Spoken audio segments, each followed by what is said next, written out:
Victoria Hayes had exactly $55 left in her bank account, 3 days before her landlord would change the locks on her Greenwich Village apartment, and one final interview that promised a salary so absurdly high, she almost deleted the email thinking it was a scam. She stood in the lobby of Kang Industries Tower, her brown leather portfolio clutched against her chest like armor. The building occupied prime real estate on Manhattan's Billionaires' Row, all glass and steel reaching toward the sky like a middle finger to everyone who couldn't afford to breathe this air. Victoria had walked past buildings like this 1,000 times, never imagining she'd be standing inside one, waiting to be judged worthy of entry. Her natural curly hair was styled in a proud afro today. She debated straightening it, wondering if corporate America would find it too much, but then decided that if they couldn't handle her hair, they couldn't handle her. Besides, she was desperate, not defeated. There was a difference. The lobby screamed money, old money, dangerous money, the kind of money that didn't ask permission, marble floors so polished she could see her reflection, modern art installations that probably cost more than her college education. Security guards in suits nicer than anything she owned, stationed at 3 separate checkpoints between the entrance and the elevators. 3 checkpoints for an office building. Victoria approached the first one, and a guard with a face like carved granite scanned her driver's license, checked her name against a tablet, and directed her to checkpoint 2. There, another guard took her fingerprints. She almost laughed, fingerprints for a job interview, but the guard's expression suggested laughter was not welcome in this building. At checkpoint 3, they searched her bag, professional but thorough. The guard found her emergency granola bar and her phone, both of which she was allowed to keep. Her portfolio passed inspection. She was handed a visitor badge and escorted to a private elevator by a young woman in a sleek black dress who didn't smile or speak. The elevator rose silently, floors ticking by on a digital display. Victoria's ears popped. She was going to the top floor. Of course she was. The doors opened onto a space that made the lobby look humble. Floor to ceiling, windows revealed Manhattan in all its sprawling glory. The office was minimalist, but every piece of furniture cost more than her entire life savings. She could tell by the way the leather gleamed, the way the wood had that aged, expensive sheen.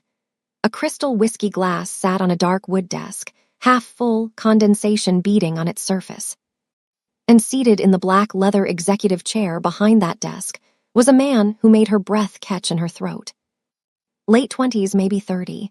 Asian features, Korean, she guessed, given the company name. His dark hair was slicked back with precision, not a strand out of place. He wore a tailored dark vest over a crisp white shirt, the sleeves rolled to reveal forearms that suggested he did more than sit behind a desk. But it was his eyes that held her. Dark. Intense. They found hers and didn't let go. "Miss Hayes," his voice was smooth, controlled. "Please sit."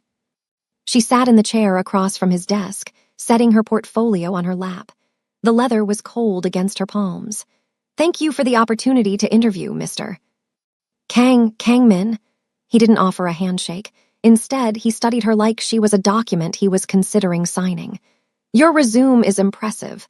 Columbia graduate, 3 years at Morrison Financial before they downsized. 6 months unemployed since then. The market has been difficult." I didn't ask for an explanation. His tone wasn't harsh exactly, just final. "Tell me about your family." Victoria blinked. "My family." "Your parents, siblings, where you grew up." She hesitated. This wasn't a question she'd prepared for. "My mother lives in Atlanta. My father passed away when I was 19. Cancer. I'm an only child." Kangmin's expression didn't change, but something flickered in his eyes. "And you moved to New York 3 years ago. Why?" "Opportunity, a fresh start." "From what?" The question was too personal. Every instinct Victoria had developed over 27 years of navigating the world as a black woman in predominantly white spaces screamed that this was wrong. Job interviews didn't work like this. CEOs didn't ask about your dead father and your reasons for leaving your hometown. "Mr. Kang, with respect, I'm not sure how my personal history is relevant to the position." He almost smiled. Almost. "Everything is relevant, Miss Hayes. The position you're applying for requires complete discretion. I need to know who you are, who might come looking for you, who might miss you if you were unavailable for extended periods. The way he said unavailable made her skin prickle. I live alone, she said carefully. I'm not currently in a relationship. I don't have many close friends in the city. I call my mother every Sunday, but she's not the type to panic if I miss a call. She wasn't sure why she was answering honestly. Maybe because lying seemed pointless when his eyes suggested he already knew the answers. Kangmin nodded slowly. Good. Good. What kind of job interview was this? The position pays $300,000 annually, he continued. Full benefits, a housing allowance sufficient to cover an apartment in any neighborhood of your choosing. In exchange, I require absolute discretion and total availability. Victoria's heart hammered. $300,000. That was more money than she'd made in her entire working life combined. It would solve everything: her rent, her debt, her mother's medical bills that Victoria secretly helped pay. What exactly would my duties be? She asked, adding how small her voice sounded. Standard executive assistant responsibilities, managing my schedule, organizing correspondence, accompanying me to meetings and events. Nothing you couldn't find in any job description. He paused. But my business requires privacy. You would be expected to observe and never discuss, to see and never acknowledge. Can you do that? Every instinct screamed at her to run. The excessive security, the too personal questions, the salary that didn't match the job description. This was wrong. This was dangerous. This was $55. 3 days until she was homeless. Yes, Victoria said. I can do that. Kangmin slid a thick document across the desk. Then read this carefully before you sign. The NDA was so comprehensive it could have been its own legal textbook. Victoria's eyes scanned pages of clauses and subclauses, penalties and provisions. If she violated any term, she could be sued for everything she had and would ever have. There were clauses about photographing company documents, about discussing business with anyone including law enforcement, about accepting outside employment. It was the most restrictive legal document she'd ever seen. She should walk away. She should thank him for his time and walk right back through those 3 security checkpoints and never look back. She thought about sleeping on her mother's couch in Atlanta. She thought about admitting she'd failed at her New York dream. She thought about the look on her mother's face, disappointed but unsurprised. Victoria picked up the pen. As she signed the final page, Kangmin's phone buzzed. He glanced at the screen, his expression remaining perfectly neutral, but Victoria noticed his free hand close around the crystal whiskey glass. His knuckles turned white. He answered the call and spoke in rapid Korean, his tone clipped and cold. Victoria didn't understand a word, but she understood tone. Whatever the caller was saying, Kangmin didn't like it. He hung up without saying goodbye. For a long moment, he stared at the phone in his hand. When he looked up at Victoria, there was something new in his eyes, something that looked almost like regret. You start tomorrow, Miss Hayes. His voice was perfectly controlled, but she could have sworn she heard a crack in it. 8 a.m. sharp. Security will provide you with credentials and a complete orientation. Victoria nodded and stood, gathering her portfolio. Thank you, Mr. Kang. I won't let you down. She was halfway to the door when he spoke again. Miss Hayes. She turned. Kangmin hadn't moved from his chair, but his entire demeanor had shifted. He looked older suddenly, tired. I suggest you say goodbye to anyone who matters to you tonight. Victoria's blood ran cold. I'm sorry. Tomorrow you belong to Kang Industries. The job will demand everything from you. Consider tonight a farewell to your old life. He picked up his whiskey glass and took a long drink. That will be all. Before she could ask what he meant, security appeared at her elbow, the silent woman from the elevator, and Victoria found herself being escorted out. The door closed behind her with the quiet finality of a tomb sealing shut. Victoria arrived at Kang Industries at exactly 7:58 a.m., 2 minutes early, dressed in her best white button-down blouse and dark professional pants. She'd barely slept the night before, Kangmin's words echoing in her skull like a warning she couldn't quite decode. Say goodbye to anyone who matters to you. She'd called her mother. A short conversation, nothing unusual. Her mother had talked about the garden and the neighbor's new puppy and the weather in Atlanta. Victoria had listened and smiled and said nothing about her new job except that she'd found one. Something good, nothing to worry about. Now she stood in the lobby of Kang Industries again, her new employee badge clipped to her blazer, waiting to be escorted to her desk. The same 3 checkpoints, the same armed guards who didn't smile, but something was different today. Today, she was one of them, sort of.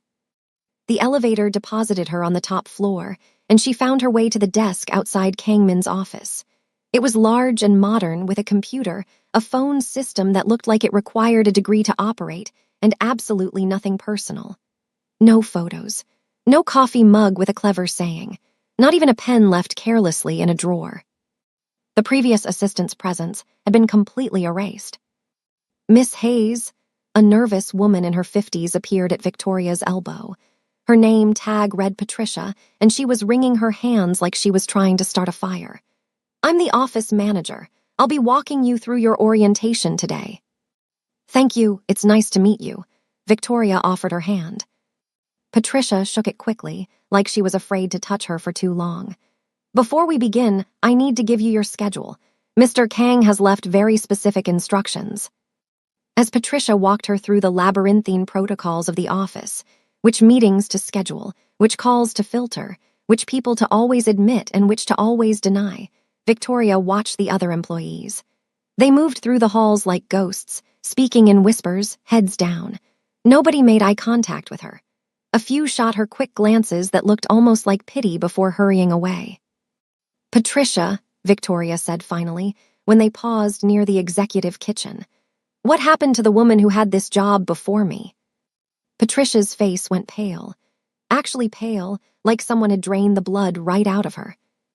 "We don't talk about Christina." Her voice dropped to barely a whisper. "And if you're smart, you won't ask again." Before Victoria could respond, Patricia was walking again, pointing out the supply closet and the emergency exits, and rattling off information like she couldn't get through this orientation fast enough. Victoria filed the warning away. Christina, the name of a ghost. At 8:15 a.m., Victoria was seated at her new desk when Kangmin arrived.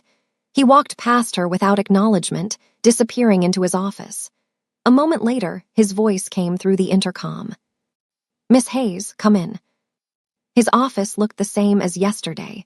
The dark wood, the floor-to-ceiling windows, the city sprawling below like it existed for his viewing pleasure. But today Victoria noticed details she'd missed. The art on the walls was Korean, traditional landscapes painted on silk. A small shrine in the corner held incense, and a photograph of a beautiful woman Victoria didn't recognize. "Your first assignment." Kangmin slid a folder across his desk. "Organize these files on a real estate acquisition. I need a complete summary by end of day."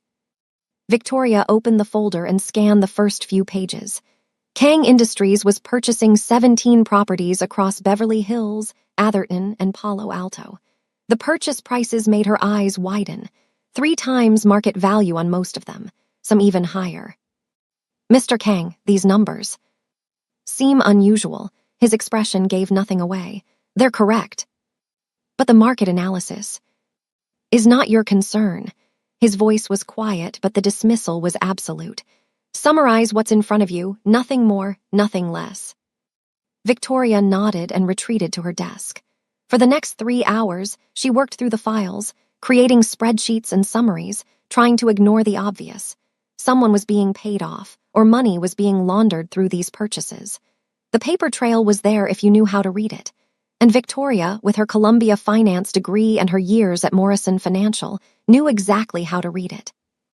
At noon, her phone buzzed. A text from an unknown number. Her blood turned to ice as she read the message.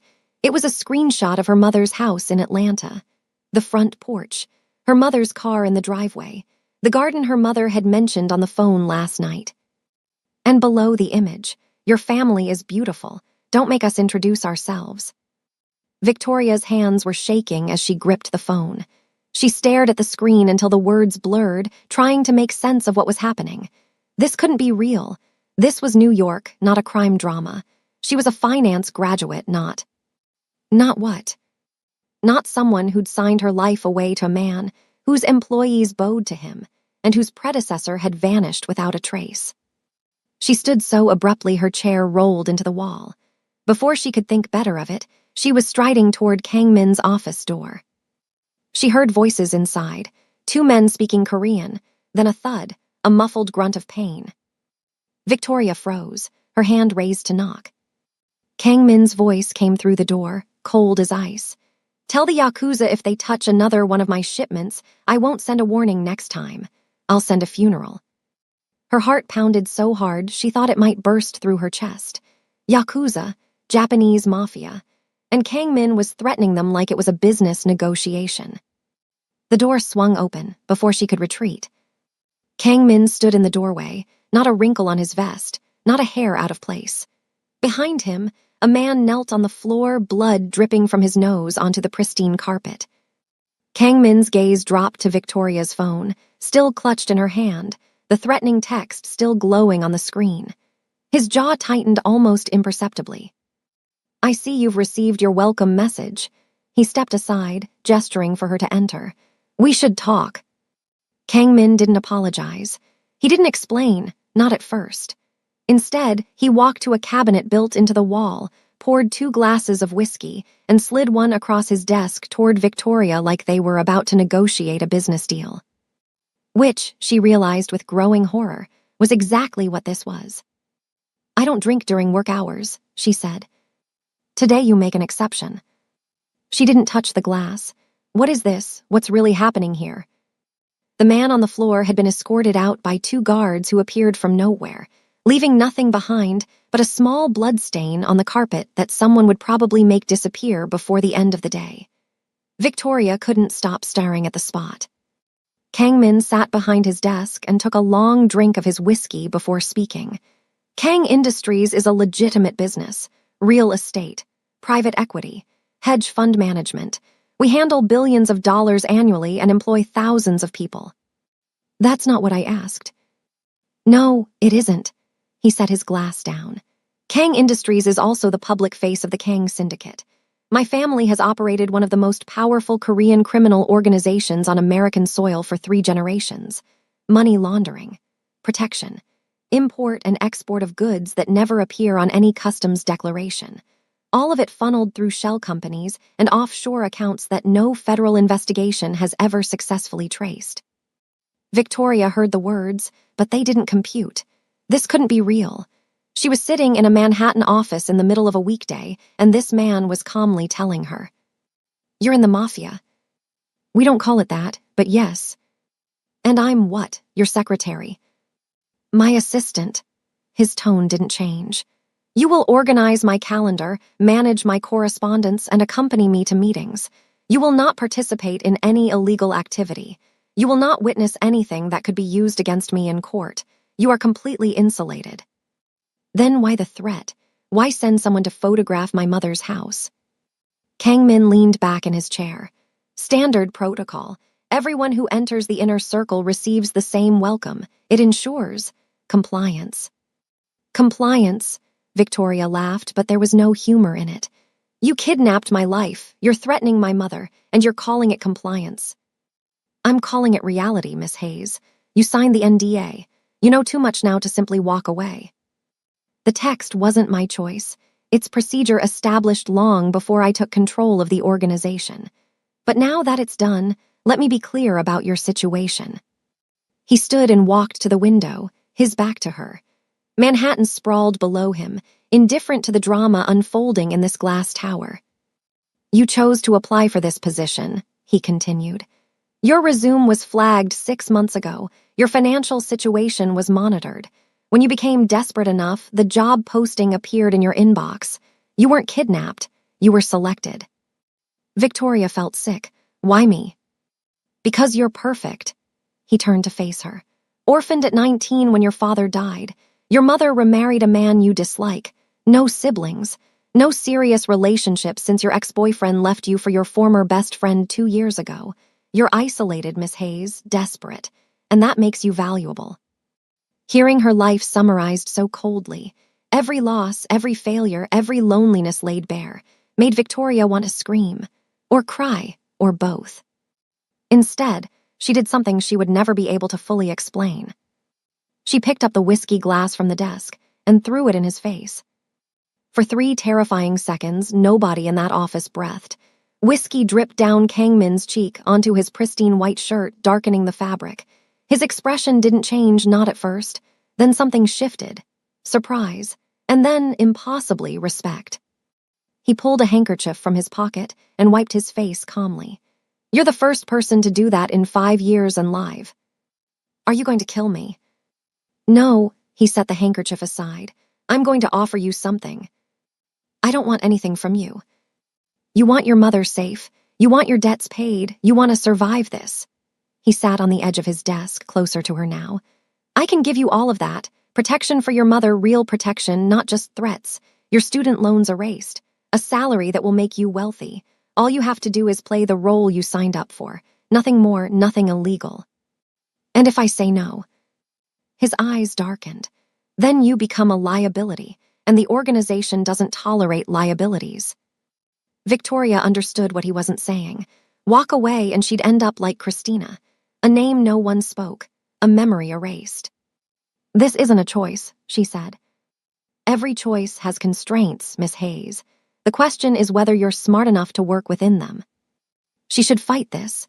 She should find a way out, contact the authorities, run to another state. But the bleeding man on the floor flashed through her mind. The text with her mother's house. The way the employees bowed like Kang Min was their king. "Fine," she said. "I'll stay, but I want something else." "Name it." "The truth. When something affects me directly, I want to know. No more surprises." Kang Min studied her for a long moment. Then he nodded.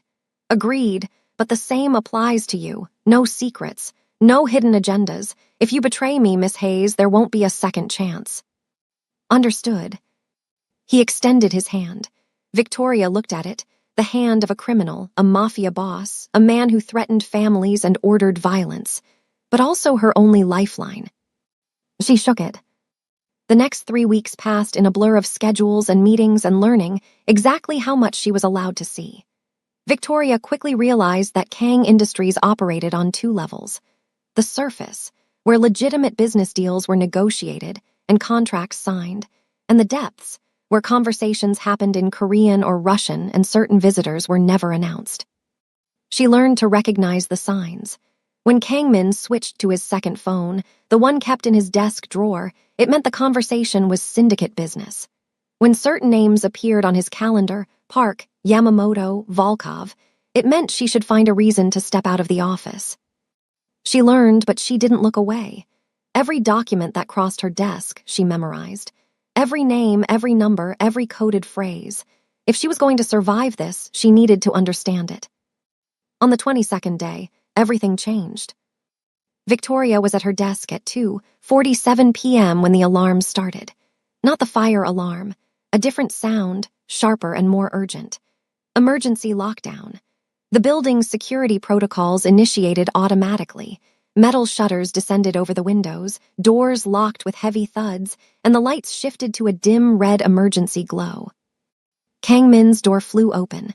His expression was controlled, but his eyes were alert in a way she hadn't seen before. "Get in here, now." She obeyed without question. His office was already transformed. He'd pulled open a panel in the wall to reveal a rack of weapons, and he was strapping something to his belt. "Under the desk," he ordered. "Don't make a sound. Whatever you hear, whatever you see, don't move." "What's happening?" "The people I warned 3 weeks ago didn't listen." He checked something on his phone, jaw tightening at what he saw. "They're early."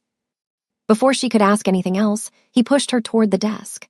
Victoria crouched in the space designed for a chair, pulling her knees to her chest. The desk was solid wood, expensive, heavy, probably bulletproof, knowing what she now knew about this place. Gunshots echoed from somewhere else in the building. Screaming, running footsteps. Then silence, the kind of silence that comes before something terrible. Through a gap between the desk and the wall, Victoria could see a sliver of the office. Kang Min stood by the door, perfectly still, waiting. His breathing was slow and measured, like a predator preparing to strike. The door burst open. A man in dark tactical gear rushed in, gun raised. He was Asian, covered in tattoos visible on his neck and hands. He shouted something in Japanese. Kang-min moved like water, fluid, inevitable. He sidestepped the initial charge, grabbed the man's gun arm, and twisted. The weapon clattered to the floor. 3 more moves, too fast for Victoria to track, and the attacker was on his knees, arm bent at an unnatural angle, gasping in pain. 2 more men appeared in the doorway. Kang-min didn't hesitate. He used the first attacker as a shield, shoving him into his companions, buying himself 3 seconds to retrieve the fallen gun. Victoria had never seen violence like this. Not movie violence, choreographed and clean. Real violence, brutal, efficient, and over in moments. When building security finally breached the floor, Kang-min had incapacitated all 3 attackers. He wasn't even breathing hard. "Clear the floor," he ordered the security team. "I want a full sweep, find out how they got in."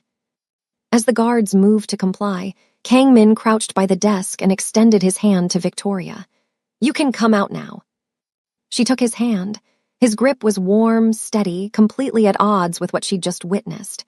He helped her to her feet and for a moment kept holding her hand.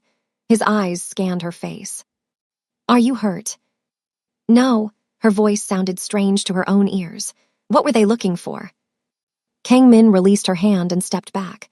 "That's not your concern. You promised me the truth when it affected me directly. People just tried to kill us. I think that qualifies." He was silent for a long moment. The attackers were being dragged away by security. Blood stained the carpet, more stains to disappear. The office looked like a war zone. "They were looking for something called the Ledger," he said finally. "A record of agreements between major crime families, including the Yakuza. It contains evidence that could destroy all of us. And you have it." His eyes flicked to the far wall before he could stop himself. A painting hung there, an original piece, Korean countryside, worth hundreds of thousands of dollars. Victoria filed away the location. "That's all you need to know," he said, "for now." That night, Victoria couldn't sleep.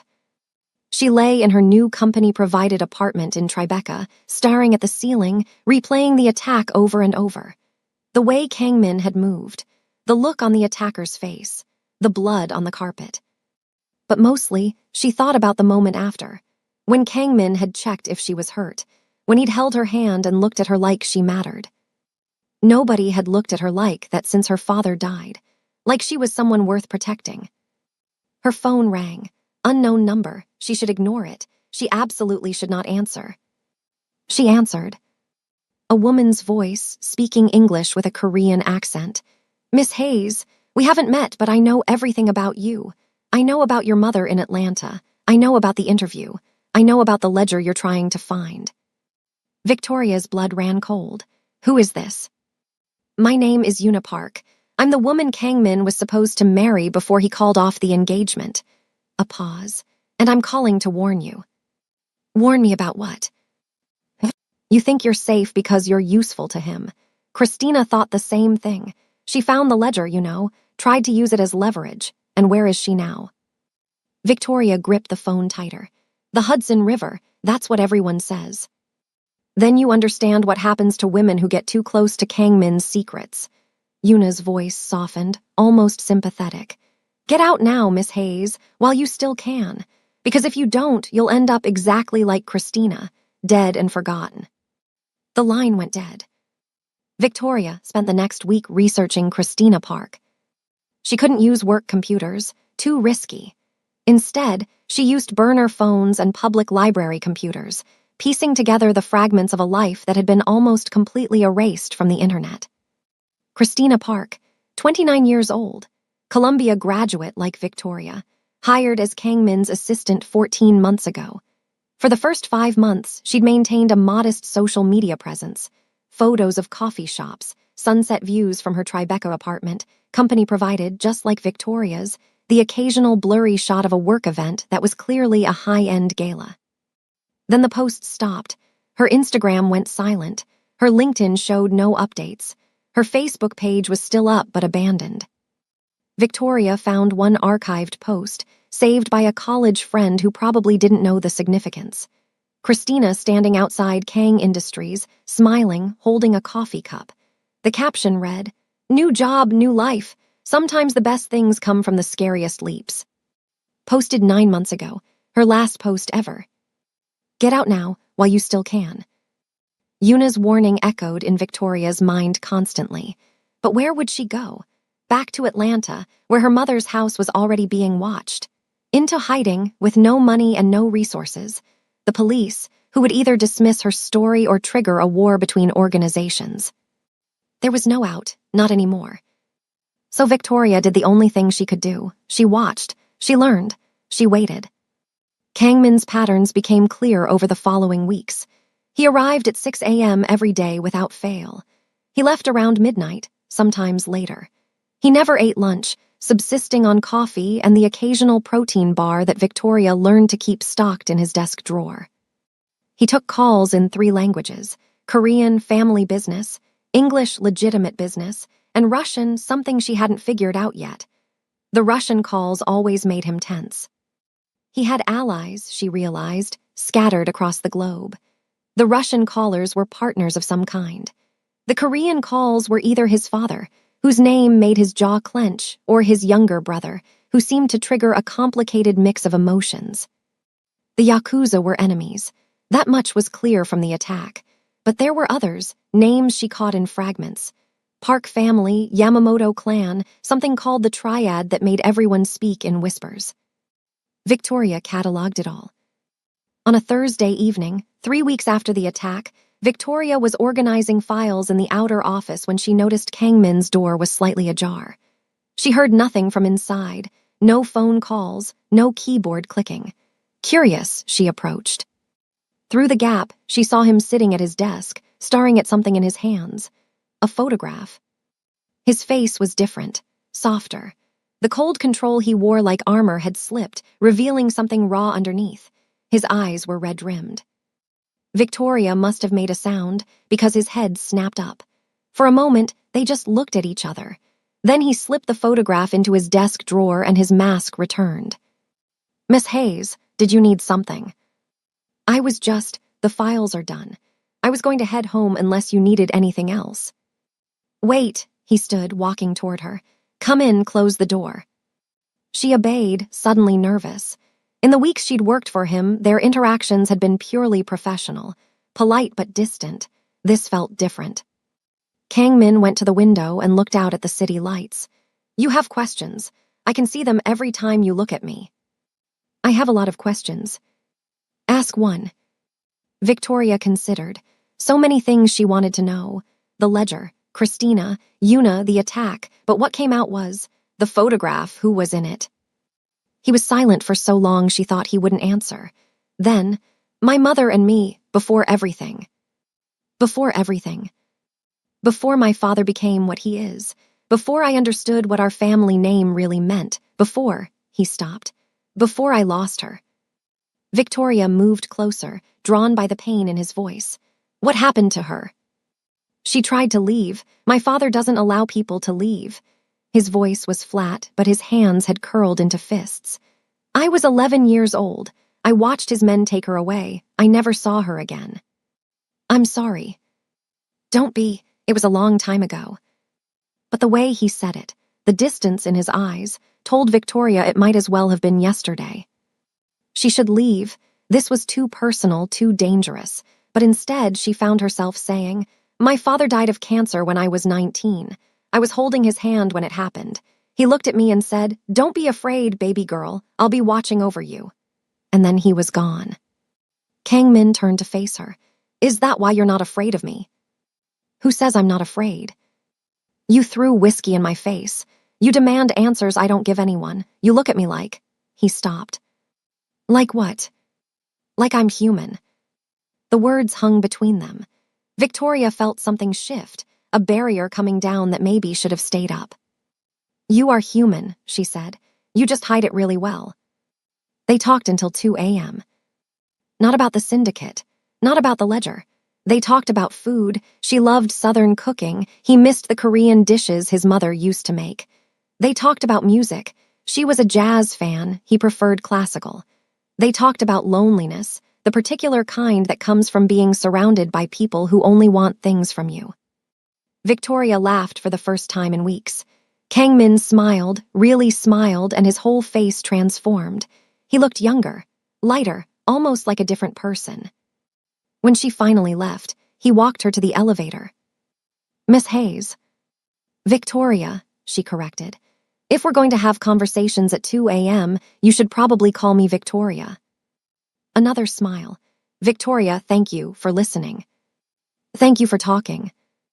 The elevator doors opened. She stepped inside and turned to face him. "Whatever happened to your mother," she said, "it wasn't your fault. You were a child. You couldn't have stopped it." His expression flickered, pain, grief, something that might have been gratitude.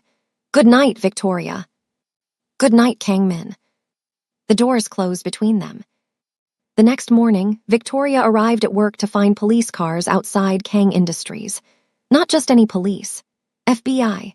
They were carrying boxes of files out of the building, supervised by agents in dark suits and serious expressions. Victoria's heart stopped. She pushed through the gathering crowd, flashing her employee badge, and made it to the lobby before a hand grabbed her arm.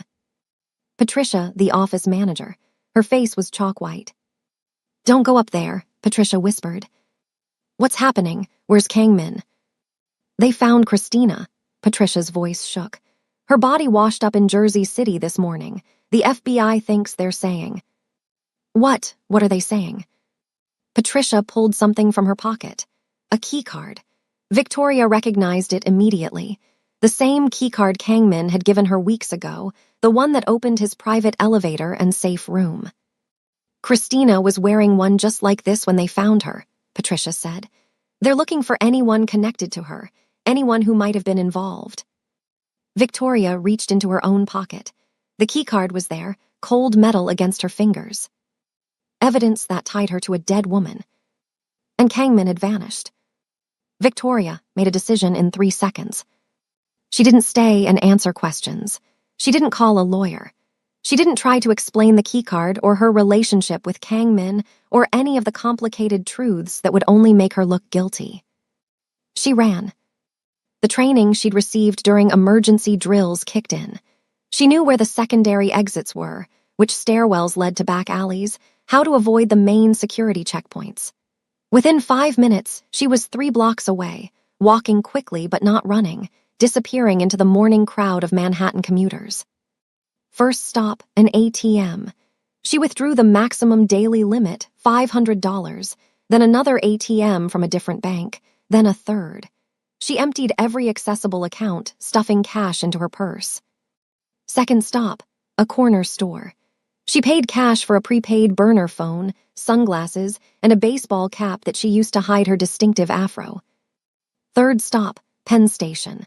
She bought a ticket on NJ Transit, destination Newark, paid cash, no ID required.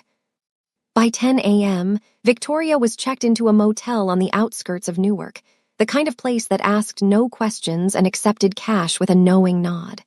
The room smelled like cigarette smoke and despair, but it was invisible. For now, that was enough. She sat on the edge of the bed and tried to think. Christina was dead, actually dead, not just missing. The FBI was involved. Kang Min had disappeared without warning, and Victoria was holding a keycard that might as well be a murder weapon. You'll end up exactly like Christina. Had Yuna been telling the truth? Had Kang Min killed Christina? Had the man she'd spent last night talking to, laughing with, actually murdered his previous assistant? She didn't want to believe it. The way he'd looked at her, talked to her, opened up about his mother, that couldn't have been an act. But she'd known him for barely a month. She'd known what he was from the beginning, a criminal, a mafia boss, a man who ordered violence and threatened families. Maybe she was just another Christina, expendable, disposable.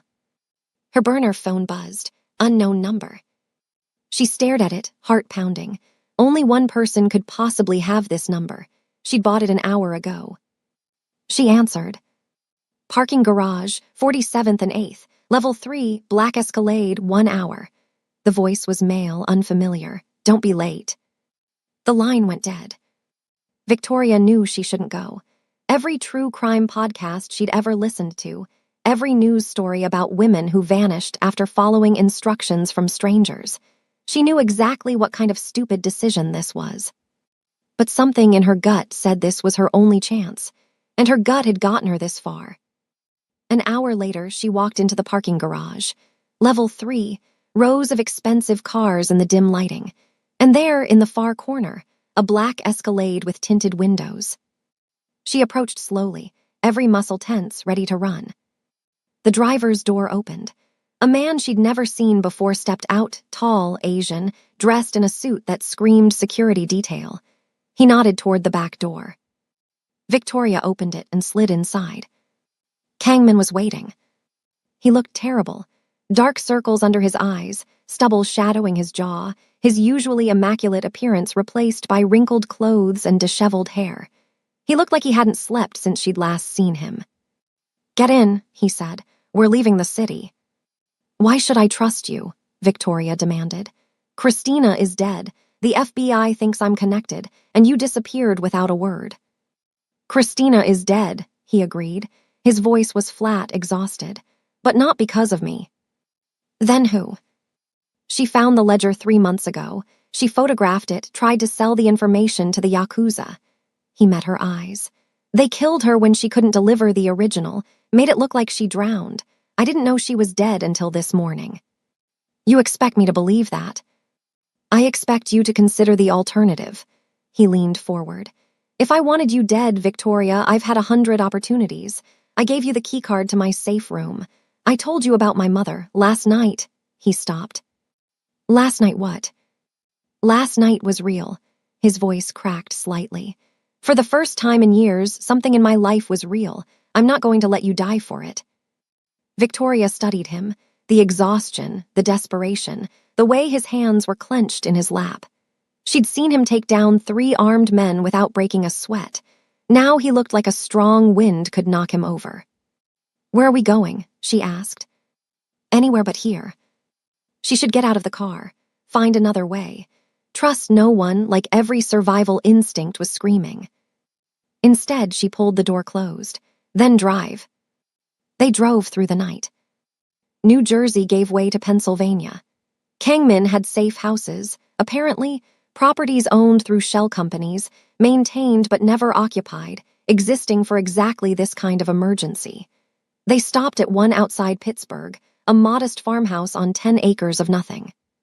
Victoria slept for 4 hours, then woke to find Kangman still awake, sitting by the window, watching the darkness. "You need to rest," she said. "I'll rest when we're safe." "We're in the middle of nowhere. No one knows we're here." "Someone always knows." He turned to face her. "I need to tell you everything, about the ledger, about why this is happening." Victoria sat across from him. Outside, dawn was beginning to lighten the horizon.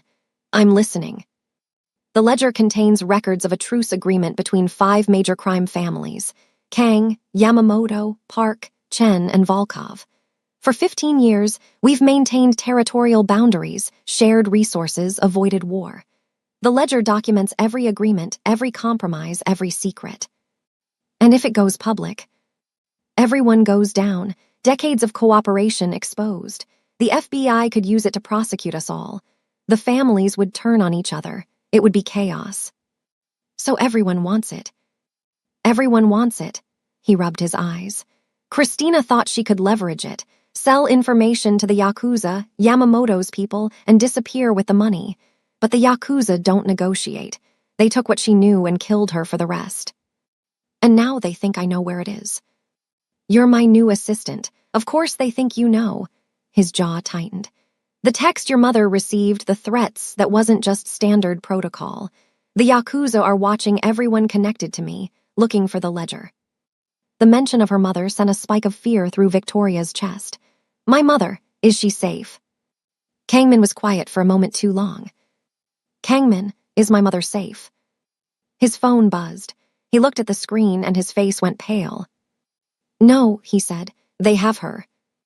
The video arrived an hour later. Victoria's mother, Denise, bound to a chair in a room with bare concrete walls. She was blindfolded, gagged, but visibly unharmed. A man's voice spoke off camera in accented English. "We want the ledger. You have 5 days to deliver it to the location we specify. If you fail, we return your mother to you, piece by piece." The video ended. Victoria watched it 3 times, looking for any clue about the location, her mother's condition, anything. But there was nothing. Just her mother, helpless, paying the price for Victoria's choices. "This is my fault," she whispered. "No," Kangmin's voice was firm. "This is their fault. The Yamamoto family decided to use an innocent woman as leverage. That's on them. I never should have taken this job. I should have stayed in Atlanta. I should have." "Victoria," he gripped her shoulders, forcing her to look at him. "We can get her back, but I need you to focus." "How? They have her. We don't even know where." "We deliver the ledger." His expression was grim. "The original, in exchange for your mother." "You would do that? Give up the one thing keeping all the families in check?" "I would do anything." His voice softened. "To keep you from losing someone the way I lost my mother." There was a problem. The ledger was hidden in a safe deposit box in Atherton, California, one of the wealthiest zip codes in the country. It was protected by biometric security, fingerprint and retinal scan. Only 2 people in the world could access it. Kangmin was one. His father, currently serving life in a maximum security federal prison, was the other. "I haven't spoken to my father in 7 years," Kangmin said. They were driving again, heading west. "Not since I learned the truth about my mother's death." "The truth?" "He ordered it." The words came out flat, emotionless, but Victoria saw his hands tighten on the steering wheel. "She tried to leave.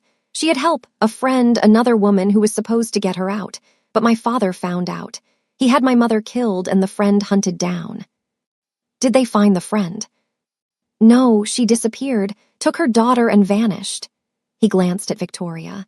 "I've been looking for her ever since.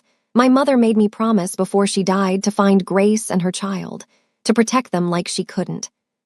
Victoria felt something cold settle in her stomach. Grace. Grace Hayes, that was her name. He seemed lost in memory. My mother's best friend, the only person who ever tried to help her escape. The name hit Victoria like a physical blow. Grace Hayes. Her mother's name before she remarried, before they moved to Atlanta, before they became someone else. "Pull over," Victoria said. "What?" "Pull over, now." On the side of a dark highway in the middle of Pennsylvania, Victoria finally understood why her life had intersected with Kangmin's. "My mother's maiden name was Grace Hayes," she said. "Before she married my father, my adoptive father, the one who raised me, she was Grace. She never talked about her life before Atlanta. Never showed me photos from before I was 10. Kangmin stared at her. "That's not possible." "She has a scar on her shoulder. She told me it was from a car accident, but I saw it once when she was changing. It looked like a knife wound." His voice was barely audible.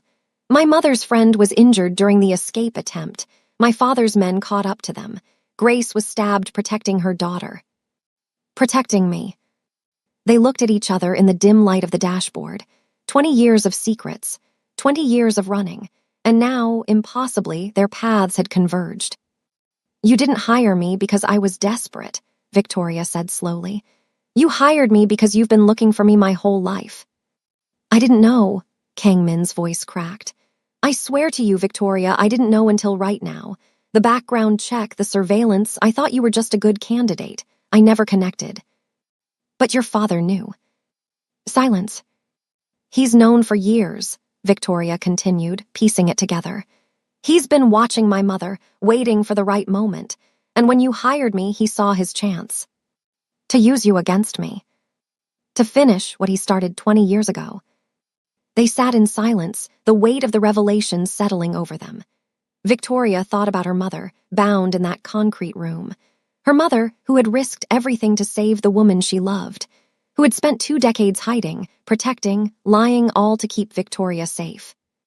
And now she was a prisoner of the same monster she'd been running from. "We're going to California," Victoria said. Her voice was steady now, resolved. "We're going to see your father, and we're going to get that ledger. You don't have to come." That's my mother, Kangmin. I'm not staying behind. He looked at her, really looked at her, and something in his expression shifted. Respect, gratitude, something more that neither of them was ready to name. Together, then.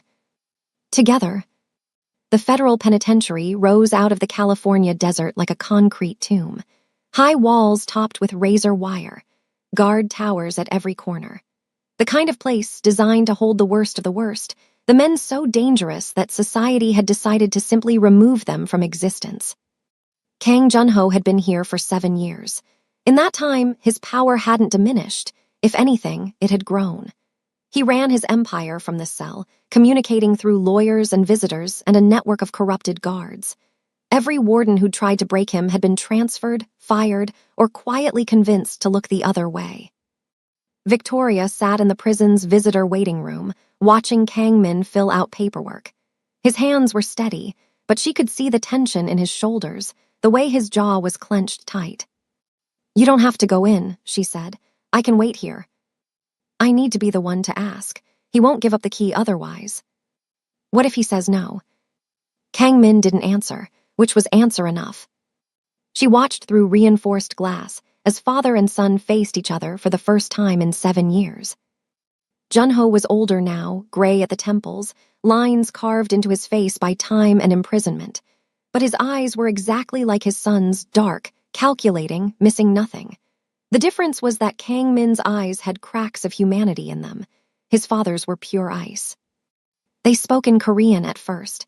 Victoria couldn't understand the words, but she could read the body language. Junho was amused, relaxed, enjoying his son's discomfort. Kangmin was rigid, controlled, every word measured. Then Junho's eyes flicked toward the glass, toward Victoria. He smiled. The guard brought Victoria into the visiting room. She sat across from Junho, separated by a table bolted to the floor, and met his gaze without flinching. "So you're Grace's daughter." His English was accented but perfect. "I've been waiting a long time to meet you." "Wish I could say the same." Junho laughed, a genuine, delighted sound that made Victoria's skin crawl. "Fire, just like your mother. She had fire too, you know, right up until the end." "My mother is alive."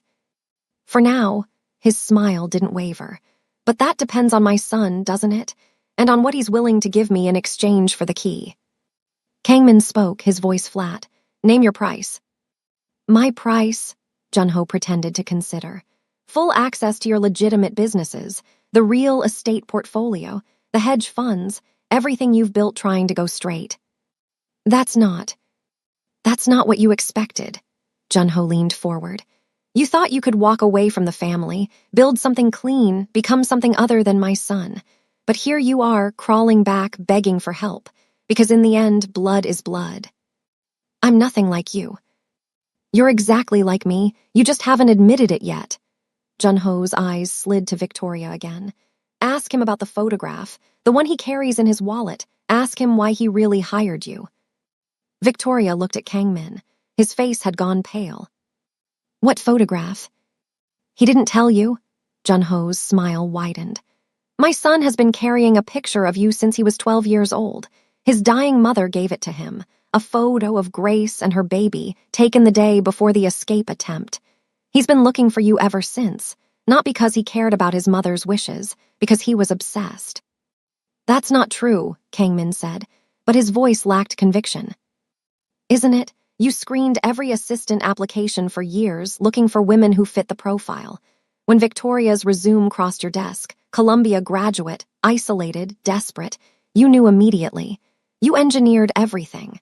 The job posting that appeared in her inbox, the financial pressure that made her apply. You've been manipulating her from the beginning." Victoria felt the ground shift beneath her. "Kangmin." He couldn't meet her eyes. "He doesn't love you," Junho continued, almost gentle now. "He loves the idea of you, the promise he made to his mother. You're not a person to him, you're a mission." "Stop," Kangmin's voice was raw. "Just stop." "The key." Junho leaned back in his chair, satisfied with the damage he'd done. "I'll give it to you, but not for the businesses. I want something else." "What?" "A favor, unnamed, unlimited, to be collected whenever I choose." His eyes glittered. "Do we have a deal?" Victoria watched Kang Min struggle. She saw the calculations running behind his eyes, the risk, the cost, the chains this would wrap around him. A favor from Junho could mean anything. Murder, betrayal, a lifetime of servitude. "Yes," Kang Min said, "we have a deal." They retrieved the key from a guard Junho had in his pocket, literally handed over in exchange for nothing more than a nod from the old man. As they walked out of the prison, Victoria stayed silent, processing everything she'd learned. In the car, Kang Min finally spoke. "I should have told you." "Yes, you should have." Everything he said, the photograph, the search, it's true. But Victoria, the reason I kept looking changed. It stopped being about my mother's promise years ago. Then what was it about? He pulled out his wallet and removed a worn photograph. A young woman with natural curly hair holding a baby girl. Grace Hayes, 20 years younger with hope still in her eyes. "This was all I had of my mother's best friend," Kang Min said. "The only person who ever tried to save her. I looked at this picture every day for 15 years, and somewhere along the way I stopped seeing the mission. I started seeing you." Victoria took the photograph, looked at her infant self, cradled in her mother's arms. "That doesn't make it okay," she said. "Manipulating my life, engineering our meeting." "I know. But," she took a breath, "I understand why you did it, and I'm choosing to stay anyway." "Why?" She thought about Christina, dead in the river. About her mother, hostage to monsters. About 20 years of running and hiding and lying, all leading to this moment. "Because my mother sacrificed everything to keep me safe, and your mother died trying to escape. They both deserve better than for us to fall apart now." She handed back the photograph. "Keep this. Remember what we're fighting for."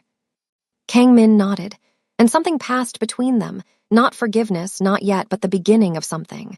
Understanding, maybe, or trust slowly rebuilding. "Atherton," he said, "let's get the ledger." The safe deposit box was in a private bank that catered to Silicon Valley billionaires and old California money. The kind of place where security was invisible but absolute, where fortunes were protected by layers of technology and discretion. Kang Min used both keys, his and his father's, along with the biometric scans. The vault door opened onto a small room containing a single metal box. The ledger was smaller than Victoria expected. A leather-bound journal, old and worn. Filled with handwritten records in multiple languages. Kang Min flipped through the pages, his expression grim. Names, dates, amounts, territorial agreements, witness statements. He closed the book. "This is everything, enough to destroy every major crime family operating in the United States. Then let's trade it for my mother and end this." "It's not that simple." He met her eyes. "If we hand this over to the Yakuza, they don't just walk away. They use it as leverage. They become the only ones with power, and everyone else scrambles to take them down. War breaks out. Innocent people die. So what do we do?" Before he could answer, a shadow moved in the vault doorway. Victoria spun to find a woman standing there, beautiful, elegant, with sharp features and cold eyes. She wore a designer suit and a smile that didn't reach her face. Behind her, 4 men with guns. "Hello, Min," the woman said. "Hello, Victoria. I believe you have something that belongs to me." Kang Min stepped in front of Victoria. "Yuna." Yuna Park, the ex-fiancé, the voice on the phone who had warned Victoria to run. "I tried to warn you," Yuna said to Victoria, "but you didn't listen, and now here we are." "The ledger isn't yours," Kang Min said. "It's not yours either. It belongs to the families, all of them." She held out her hand. "Give it to me, and I'll return Victoria's mother unharmed. You have my word." "Your word means nothing." "Then how about this? Give me the ledger or I have my men start shooting, starting with her." She nodded toward Victoria. "You might be willing to die for that book, but are you willing to watch her die for it?" Victoria felt fear rising in her chest, but she forced it down. "How do I know my mother is even still alive?" Yuna pulled out her phone, showed her a live video feed. Victoria's mother, still bound but now awake, terrified, looking directly at the camera. "She stays alive as long as you cooperate," Yuna said. "Make your choice." Kang Min was silent for a long moment. Victoria could see him calculating, searching for a way out. But they were outnumbered, outgunned, trapped in a vault with no exits. "Take it," he said finally, holding out the ledger. Yuna's smile widened. She gestured to one of her men, who moved forward to take the book. But as he reached for it, Kang Min moved, faster than Victoria had ever seen him move. He grabbed the man's gun, fired twice, and dove behind a column, pulling Victoria with him. The vault erupted in gunfire. The fight was brutal and brief. Kang Min had military training. Victoria knew that now. He moved like violence was a language he spoke fluently, taking down 2 of Yuna's men before the others retreated, dragging their wounded with them. Yuna was the last to leave. She stood in the doorway, still smiling, even with blood spattered on her designer suit. "This isn't over, Min. You know that." "It will be," he said, "one way or another." She disappeared into the bank's corridors. Alarms were blaring now. They had minutes before security locked everything down. "We need to go," Victoria said. "The ledger." "Forget the ledger. We need to find another way to save my mother." Kang Min looked at the book still clutched in his hand. He'd managed to keep it during the fight. But Victoria was right, using it as a straight trade would never work. Yuna would double-cross them. The Yakuza would double-cross them. Everyone wanted this book, and no one could be trusted. "There's another way," he said slowly, "but you're not going to like it." "Tell me anyway." "My brother, Di-young. He's been building a federal case against our father for years. If we give him the ledger, he can bring down everyone, including the people holding your mother." "Your brother, the prosecutor." "My brother, who I haven't spoken to in 8 years. Kang Min's jaw tightened. "The last time we saw each other, I broke 3 of his ribs and told him if he ever came back, I'd finish the job." Victoria processed this. "Why?" "Because he wanted to leave the family, and I was too loyal to our father to let him. I've regretted it every day since." She thought about family, the ones you're born to, the ones you choose, the ones you betray and are betrayed by. She thought about her mother, who had lied to her for 20 years out of love and fear. "Then I guess we're going to San Francisco," she said, "and you're going to apologize."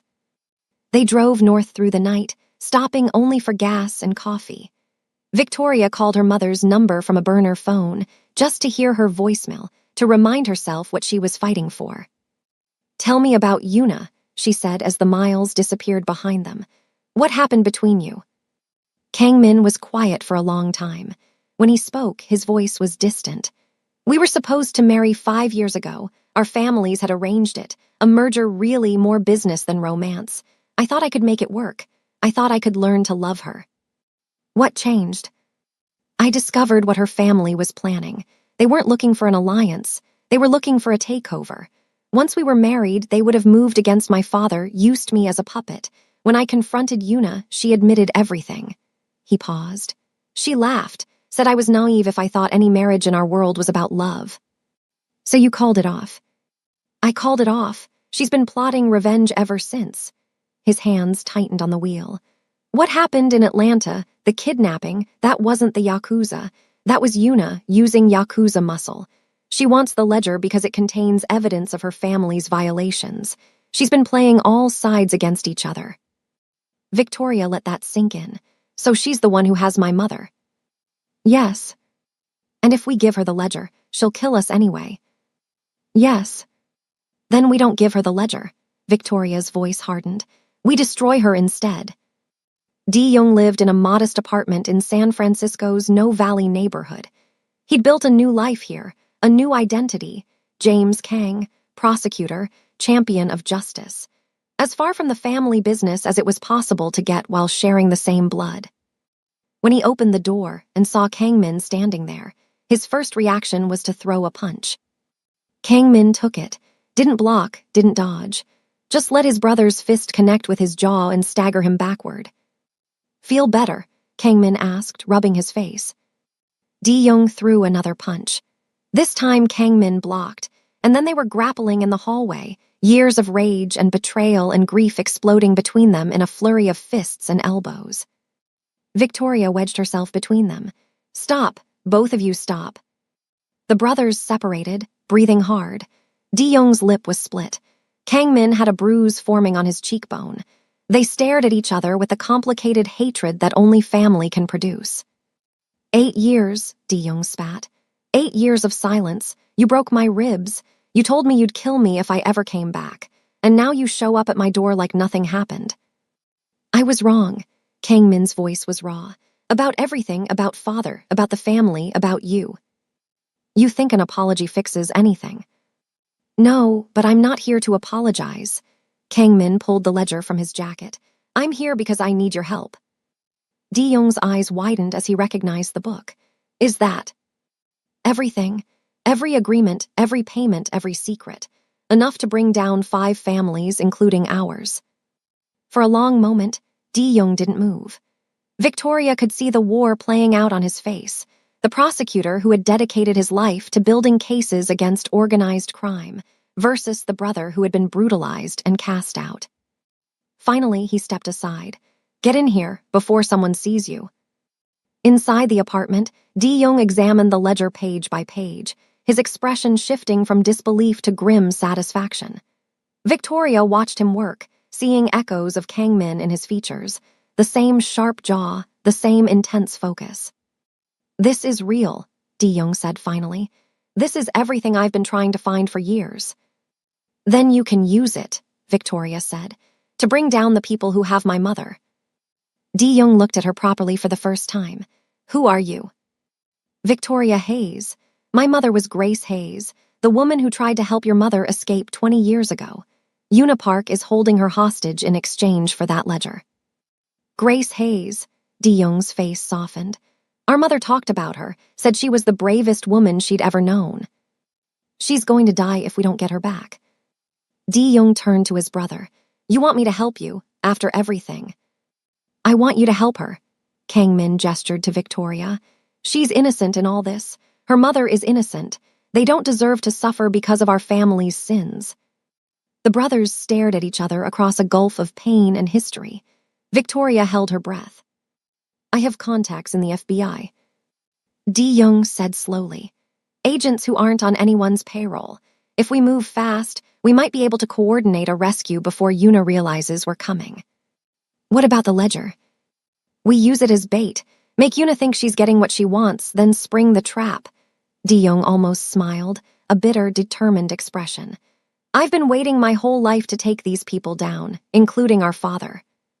Father isn't part of this, Kang Min said. He's already in prison. Father orchestrated this. De-young's voice hardened. You think it's coincidence that Yuna made her move right after you visited him? He gave her the timeline. Probably gave her the location of the safe deposit box, too. Why would he do that?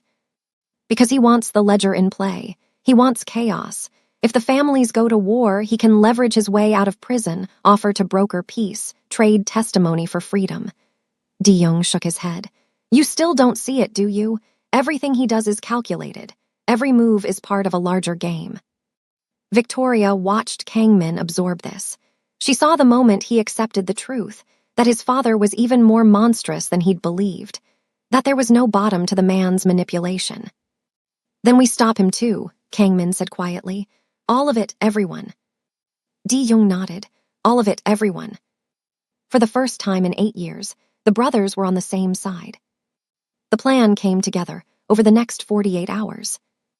De-young contacted his federal connections, agents he'd cultivated over years of building cases, men and women who had no ties to the corruption that ran through so much of law enforcement in organized crime territories. They agreed to participate in an off-books operation, understanding the risk but seeing the potential reward, bringing down multiple crime families in one coordinated strike. Victoria spent those 48 hours in a state of controlled terror. Every hour that passed was another hour her mother remained in Yuna's custody. Every minute of planning was a minute she couldn't be moving, acting, doing something. We have to get this right, De-young told her when she pressed for faster action. If we move before we're ready, Yuna kills your mother and disappears. She has resources all over the world. We get one shot at this. So Victoria waited, and watched, and learned. She learned that De-young had spent years documenting crimes he couldn't prosecute, cases where evidence disappeared, Witnesses recanted, judges were compromised.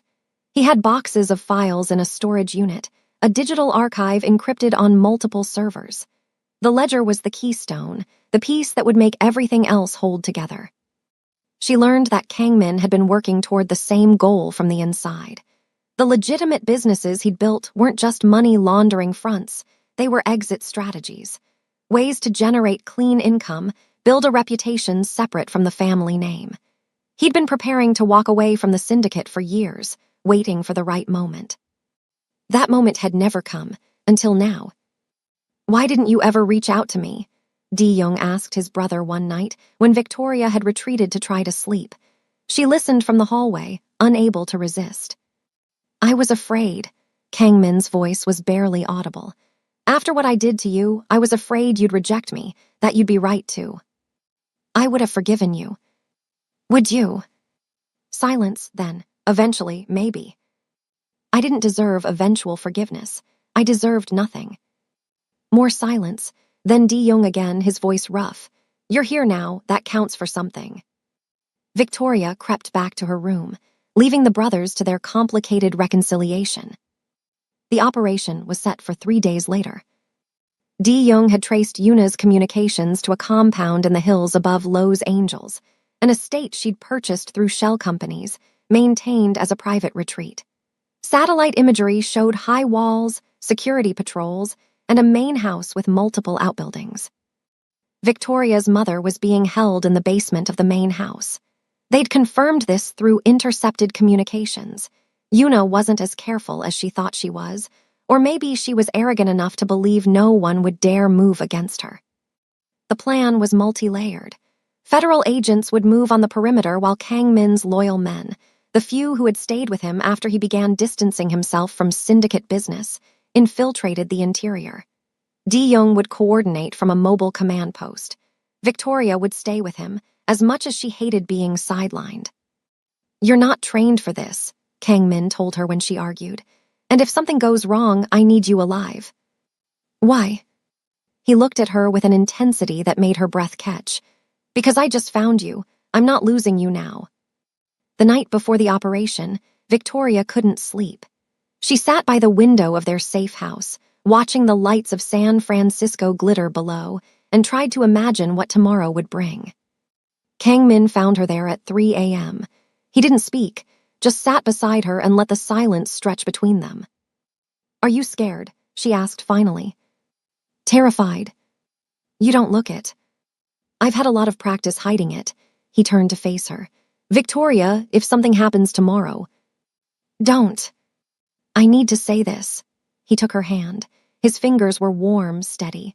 "I know how this started. I know I manipulated circumstances to bring you into my life. But what I feel for you, what I've felt since that first day when you threw whiskey in my face, that's real. Whatever happens tomorrow, I need you to know that." Victoria looked at their intertwined fingers, at this man who had brought chaos into her life and somehow made her feel safer than she'd felt in years. "I know," she said. "I've known for a while." "And?" She leaned over and kissed him, soft at first, then deeper, pouring all her fear and hope and desire into it. When they finally pulled apart, they were both breathing hard. "That's my answer," she said. Kang-min smiled, a real smile without shadows. "Then I guess I better not die tomorrow." "You better not." They stayed by the window until dawn, holding hands, watching the city wake up. Whatever came next, they would face it together. The compound assault happened at sunset. Victoria watched from the mobile command post as Di-young coordinated movements with precise efficiency. Agents moved through the perimeter. Kang-min's team infiltrated the east wing. Communications crackled with position updates and all-clear signals. For 40 minutes, everything went according to plan. Then chaos erupted. Yuna had prepared for them, not with an ambush but with something worse. She wasn't there. The compound was manned by a skeleton crew, guards who surrendered almost immediately. Victoria's mother wasn't in the basement. "It's a decoy," Kang-min's voice came through the radio, tight with frustration. "She moved them, probably days ago." Victoria's heart plummeted. All that planning, all that waiting, for nothing. Fall back, De-Young ordered. Everyone out now. As the teams regrouped, Victoria's burner phone buzzed. Unknown number. A text. Did you really think I'd stay where you could find me? Your mother is in Atlanta, where this all started. You have 24 hours to bring me the ledger. Alone. Or I finish what should have been finished 20 years ago. Victoria stared at the screen. Atlanta, of course. The cruelest possible location. I'm going, she said. De-Young shook his head. That's exactly what she wants. You walk in alone, you die. She has my mother. Then we send a team. There's no time. Victoria was on her feet now. 24 hours. By the time we plan another operation, by the time we coordinate with federal agents in Georgia, my mother will be dead. She's right. Kang Min emerged from the darkness, still in tactical gear, his face grim. We go now, just the two of us. No teams, no coordination. That's suicide, De-Young said. Maybe, but it's also the only chance. Kang Min turned to his brother. Stay here, keep the federal investigation running. Whatever happens in Atlanta, make sure the ledger goes public. Make sure all of this meant something. The brothers looked at each other. So much had passed between them, violence, silence, tentative reconciliation. Now they faced another separation, possibly permanent. De-Young pulled his brother into a rough embrace. Don't die. I'm not done being angry at you. I'll try. 12 hours later, Victoria and Kang Min landed in Atlanta. The city sprawled beneath them as the private plane descended, all highways and suburbs and the ghosts of Victoria's childhood. She hadn't been back in 3 years, not since her last argument with her mother about moving to New York. I know the neighborhood where she's being held. Yuna's text had continued, providing an address. A warehouse district on the outskirts of the city, far from prying eyes. Kang Min arranged for weapons, and a vehicle through contacts Victoria didn't ask about. They drove through familiar streets made strange by circumstance, every mile bringing them closer to confrontation. Whatever happens in there, Victoria said as they approached the district, I need you to promise me something. Anything. Save my mother first. No matter what happens to me, get her out. Kang Min was silent for a long moment. When he spoke, his voice was fierce. I'm getting you both out. That's not negotiable. Kang Min. I lost my mother because I couldn't protect her. I'm not losing you. I'm not losing Grace's daughter. His hands tightened on the wheel. We go in together, we come out together, all of us. Victoria didn't argue. She understood. This wasn't just about tactics. It was about redemption. About the 11-year-old boy who had watched his mother die and spent his life trying to make it right. The warehouse loomed ahead of them, industrial and abandoned-looking. But Victoria could see the security. Guards at the perimeter, cameras on the corners, vehicles parked in strategic positions. How many? She asked. At least a dozen, maybe more inside. And it's just us. It's just us. Kang Min pulled the car into an alley a block away. But I've been fighting my whole life, and I've never had a reason as good as this one. Victoria checked her weapon, a handgun Kang Min had taught her to use on the flight over. She wasn't trained, wasn't prepared, had never imagined herself in a situation like this. But her mother was in that building, and she wasn't leaving without her. Let's go. They moved through the warehouse district like shadows. Kang Min's training became apparent as he neutralized the outer guards, silent, efficient, non-lethal when possible. Victoria followed his lead, staying low, keeping quiet, trying not to think about how her heart was pounding so hard she could hear it in her ears. The warehouse itself was a massive structure, 3 stories of rusted metal and broken windows. But the interior had been modernized, bright lights, clean floors, expensive equipment. Yuna had prepared this place, turned it into a fortress disguised as decay. They found an entry point through a loading dock, slipping inside between patrol rotations.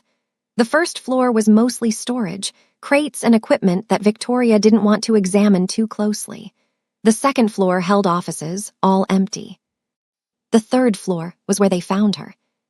Victoria's mother, Denise, was bound to a chair in the center of a large open room. She looked older than Victoria remembered, exhausted, a bruise on her cheek, but alive. Definitely alive.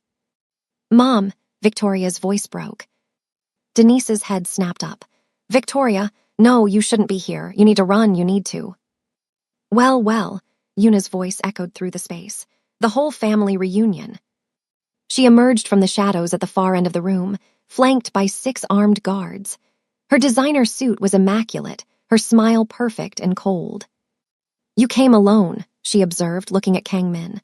How romantic and how stupid. I brought the ledger. Kang Min held up the book. Let them go. Oh, Min, we both know it's not that simple. Yuna gestured, and her guards fanned out, surrounding them. You see, I don't just want the ledger anymore. I want justice. Justice for what? For everything you took from me. Her composure cracked slightly, revealing the rage beneath. I was supposed to be queen of an empire. You destroyed that. Made me a laughingstock in every family from here to Seoul. Do you know what it's like being pitied by people who should fear you? Is that what this is about? Victoria stepped forward, drawing Yuna's attention. A wounded ego. This is about power, little girl. Something you wouldn't understand. I understand that you kidnapped an innocent woman. I understand that you're willing to start a war for revenge. I understand that you've lost your mind. Yuna's eyes flashed. Your mother isn't innocent, hasn't she told you? Victoria glanced at Denise. Her mother's face had gone pale. Tell her, Yuna continued, enjoying herself now. Tell her what you really did 20 years ago. Tell her who you really are. Mom, Victoria's voice shook. What is she talking about? Denise closed her eyes. When she spoke, her voice was a whisper. I didn't just help Soo-yeon escape. I was part of the organization.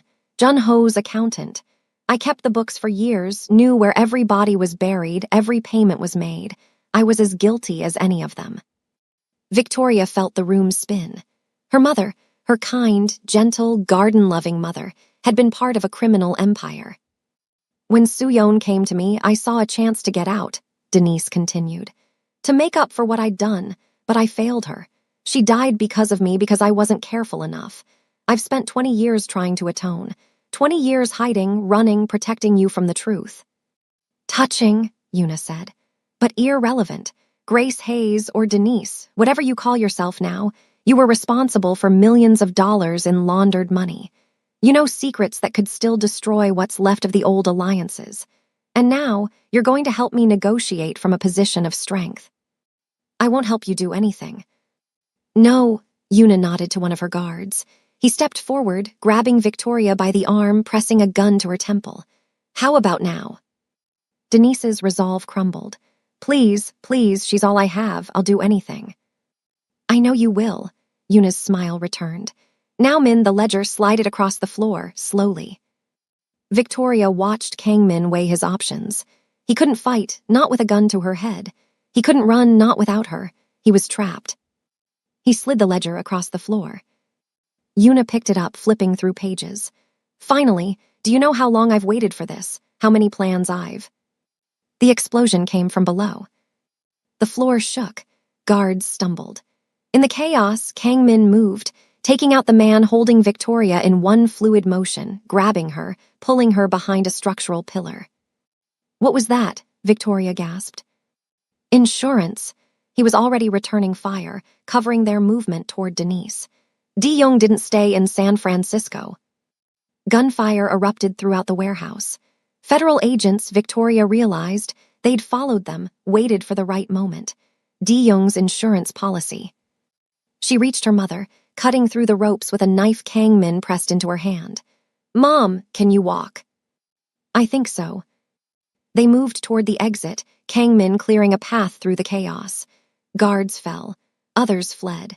Somewhere behind them, Yuna was screaming orders that no one was following anymore. They almost made it. Almost. A shot rang out. Kang Min staggered, clutching his side. Blood blossomed between his fingers. Min, Victoria caught him as he fell. Go, his voice was strained. Get your mother out. I'm not leaving you. Victoria. I said no. She grabbed his arm, hauled him upright, ignored his grunt of pain. Her mother took his other side. Together, they half-carried, half-dragged him toward the stairs. Federal agents met them on the second floor, taking over, calling for medical support. De-Young appeared, his face ashen when he saw his brother's wound. "Med team is 60 seconds out," he said. "Hold on, Min, just hold on." Victoria kept pressure on the wound, watching blood seep through her fingers, praying harder than she'd prayed since her father died. "You promised," she whispered. "You promised you wouldn't die." Kang Min's eyes fluttered open. He tried to smile. "I'm not planning on it." "Then don't." The medical team arrived. Victoria was pushed aside as they worked, stabilizing, transporting. She stood in the warehouse surrounded by chaos and blood and federal agents, watching the man she'd somehow fallen in love with disappear into an ambulance. Her mother's hand found hers. "He'll be okay," Denise said. "He has too much to live for." Victoria couldn't speak. She just held on. Kang Min survived. The bullet had missed his vital organs by centimeters, lodging in muscle and causing significant blood loss but no permanent damage. He spent 3 days in intensive care while Victoria barely slept, barely ate, rarely left the hospital. Yuna was captured in the warehouse raid. The ledger was recovered. Federal agents, coordinating with De-Young's information, launched simultaneous operations against all 5 families named in the documents. Dozens of arrests. Millions of dollars in assets frozen. The largest organized crime takedown in American history. It was all over the news. Victoria watched from the hospital waiting room, seeing her nightmare transformed into headlines and breaking alerts. On the 4th day, Kang Min was moved to a private room. Victoria was there when he woke up. "You look terrible," he said, his voice hoarse. "You almost died." "But I didn't," he reached for her hand, "because someone told me not to." She laughed, a wet, broken sound that was half sob. "That's not how medicine works." "Worked for me." The door opened. De-Young entered, followed by Denise. The 4 of them looked at each other, strangers who had become family through fire and blood. "The operation was a success," De-Young reported. "Yuna is in federal custody. She's facing charges that will keep her in prison for the rest of her life. The Yakuza leaders named in the ledger have been indicted. The Park family is in chaos. The Kang syndicate," he paused, "is effectively destroyed." "And father?" Kang Min asked. "His immunity deal is being reviewed. He violated terms by coordinating with Yuna. At minimum, he's never getting out. At maximum," De-Young's jaw tightened. "We have enough now to add new charges. Murder, conspiracy, things the original deal didn't cover." Kang Min nodded slowly. "Good." Victoria squeezed his hand. "It's over." "Almost." He looked at her mother. "Mrs. Hayes, Denise, I owe you an apology for what my father did to your friend, for what my family put you through, for everything." Denise shook her head. "You don't owe me anything. You brought my daughter back to me. You helped stop people I've been running from for 20 years. She managed a small smile. "If anything, I owe you." "Then we're even." The days that followed were filled with debriefs, depositions, legal consultations. Victoria testified about her experiences, the kidnapping, the threats, the warehouse confrontation. Her testimony, combined with Kang Min's and the ledger itself, built an unshakable case. Through it all, she stayed at Kang Min's side, watched him recover, helped him walk again when the doctors cleared him for physical therapy, brought him terrible hospital food and made him eat it anyway. They didn't talk about the future. Not yet. There was too much present to process. But one night, when the room was quiet and the city lights glittered through the window, Kang Min turned to her. "What do you want?" he asked. "After all this, what do you actually want?" Victoria thought about it. About New York and Atlanta and all the places she'd tried to build a life. About the jobs she'd worked and the relationships she'd failed and the person she'd been before everything changed. "I don't know," she admitted, "but I know I want to figure it out with you. Even after everything. The lies, the manipulation, the danger. Maybe because of it." She lay down beside him, careful of his healing wound. "You're not the same person who hired me. I'm not the same person who walked into that interview. We changed each other." "For the better." "I think so." He kissed her forehead. "Then we'll figure it out together." Recovery took months. Kang Min's physical healing was the fastest part. Within 6 weeks, He was moving normally again, the scar on his side a permanent reminder of what they'd survived. The legal proceedings took longer. Depositions, hearings, trials. His cooperation with federal authorities meant reduced charges for his own involvement in family business, but it also meant reliving the worst parts of his life over and over.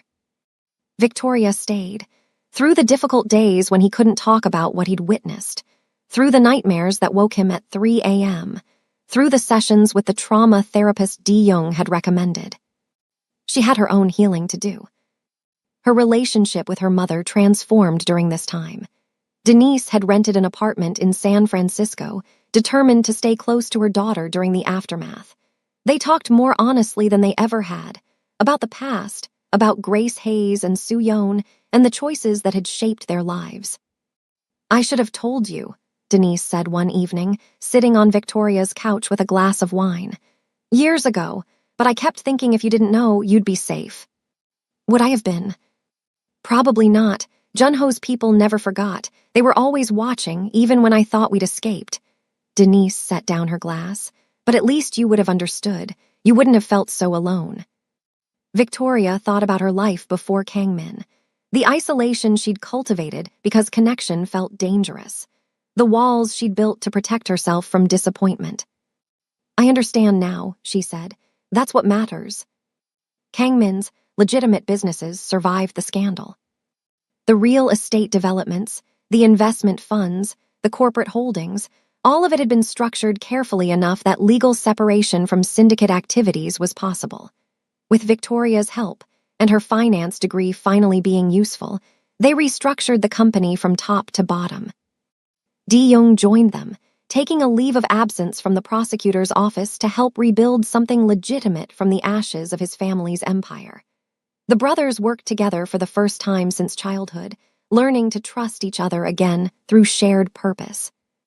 "I never thought I'd see you two in the same room without fighting," Victoria observed one afternoon, watching them argue over spreadsheets. "We're still fighting," Kangmin said. "Just about budget projections instead of inheritance rights." "That's progress." The trials concluded 9 months after the warehouse assault. Una Park was sentenced to 45 years in federal prison. The Yakuza leaders received similar sentences. Members of all 5 families faced charges ranging from money laundering to murder. The organized crime network that had operated across America for generations was effectively dismantled. Junho's case was the last to conclude.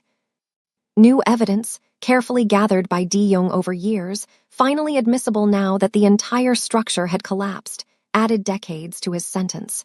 The immunity deal was voided. He would die in prison, alone and forgotten. Victoria watched the verdict on television, Kangmin's hand in hers. When the judge pronounced the sentence, she felt something release in her chest. Not celebration. She wasn't capable of celebrating someone's imprisonment, even someone who had caused so much pain. Relief, that's what it was. Relief that the monster who had haunted her mother's nightmares for 20 years would never hurt anyone again. "It's over," she said. Kangmin pulled her close. "It's over." That night they stood on the rooftop of their San Francisco apartment building, watching the city lights stretch toward the horizon. So much had changed since that first interview, so much loss and fear and violence, but also growth, connection, love. "I have something to ask you," Kangmin said. Victoria's heart stuttered. "What?" "Move in with me, officially, not just because we're recovering from trauma or navigating legal proceedings. Move in with me because I can't imagine waking up without you." She laughed, surprised, delighted. "That's not what I thought you were going to ask." "What did you think I was going to ask?"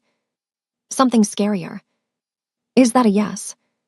She kissed him instead of answering. The city glittered below them. The future stretched ahead, uncertain but full of possibility. "Yes," she said against his lips. "Yes." 1 year later, Victoria's life looked nothing like she'd imagined. She was COO of Kang Development, the legitimate real estate company that had risen from the ashes of the syndicate. Their focus was on affordable housing, taking the skills and resources that had once been used for money laundering and redirecting them toward communities that needed investment. It was complicated work, morally ambiguous at times. The money still had shadows, but slowly, deliberately, they were building something clean. Kang Min had proposed 3 months after they moved in together. A quiet proposal, just the two of them on the rooftop where they'd had so many important conversations. No fanfare, no grand gestures, just a ring and a question and Victoria's immediate, tearful yes. The wedding was set for spring. Denise was heavily involved in the planning, delighted to have something joyful to focus on after so many years of fear. She'd become a permanent part of their lives, splitting time between Atlanta and San Francisco, slowly rebuilding the social connections she'd abandoned 2 decades ago. Di-young would serve as best man. He'd returned to the prosecutor's office, but their relationship had transformed. He and Kang Min had dinner every Sunday, slowly repairing what had been broken between them. Victoria was trying on wedding dresses when her phone rang. Unknown number. She almost ignored it, old instincts dying hard, but something made her answer. Victoria Hayes. The voice was female, professional. This is Agent Sarah Chen, FBI. We need to meet. It's about your mother.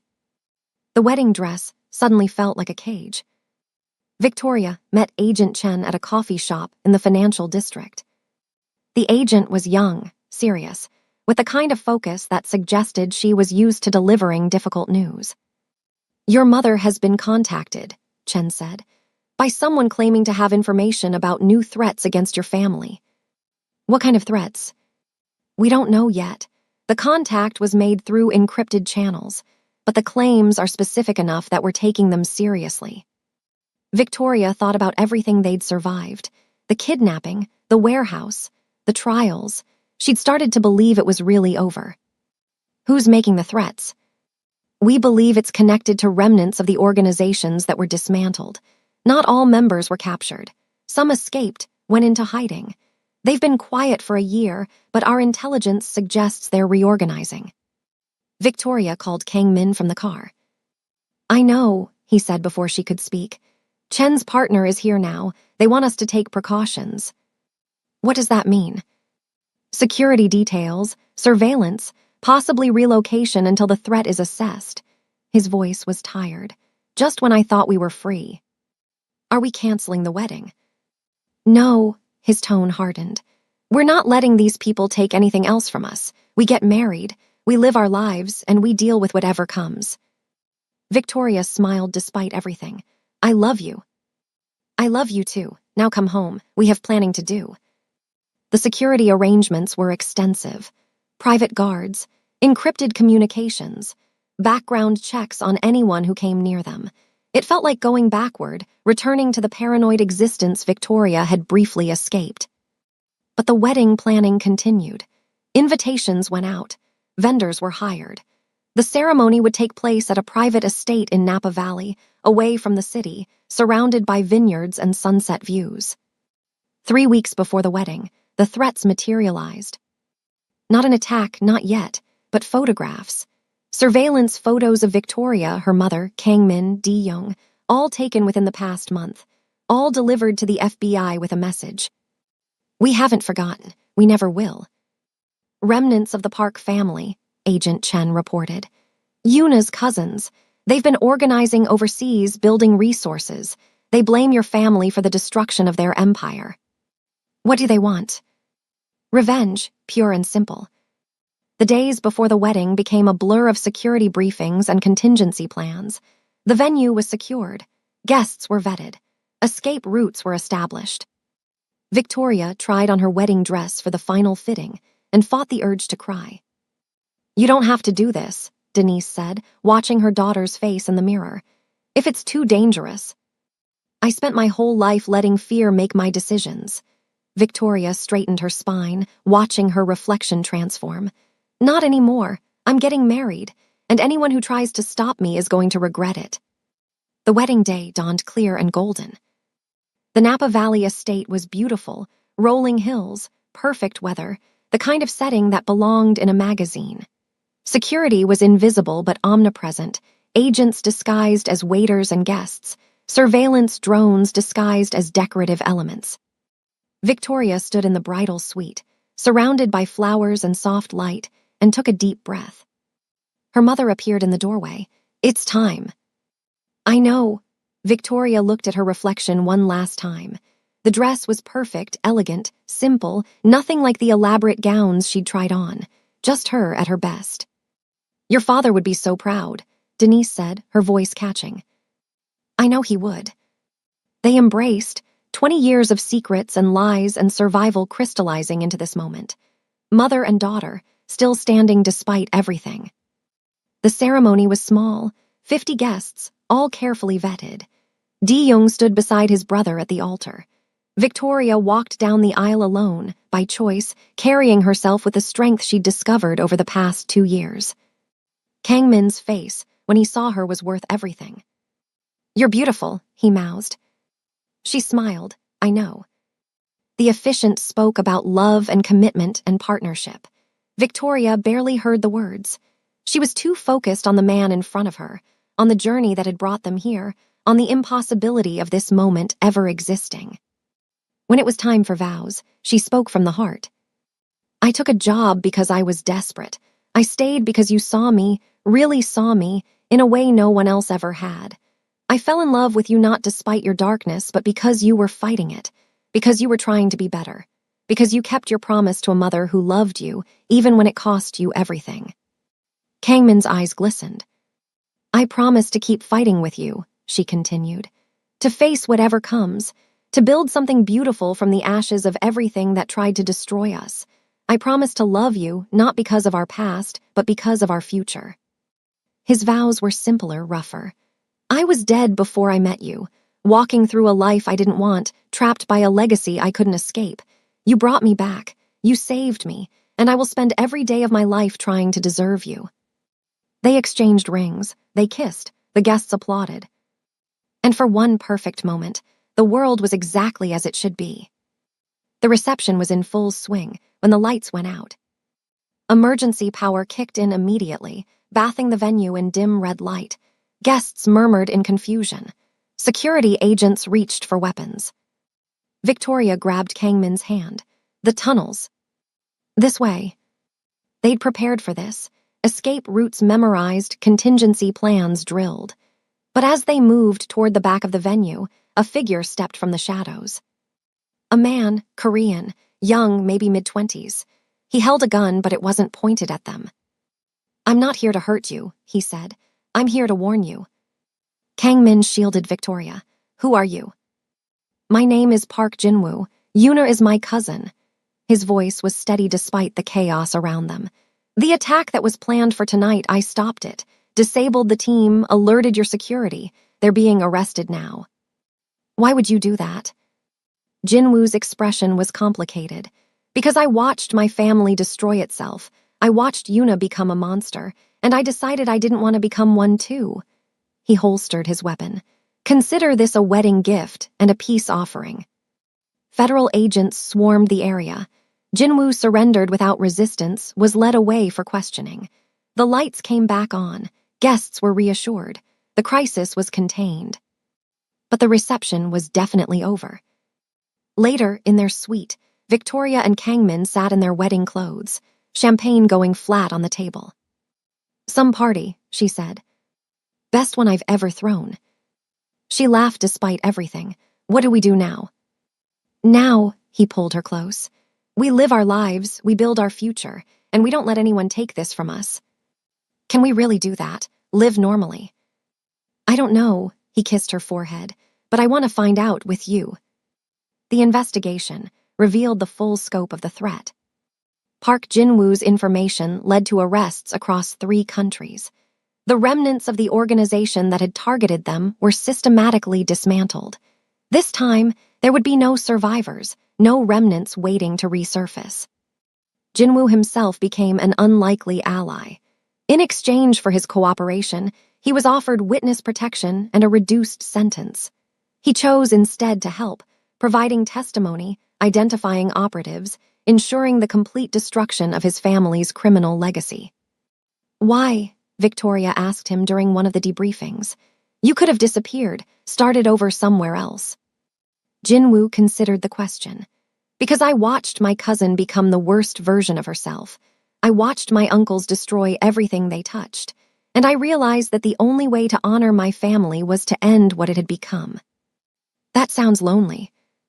It is, he almost smiled, but maybe that's what penance feels like.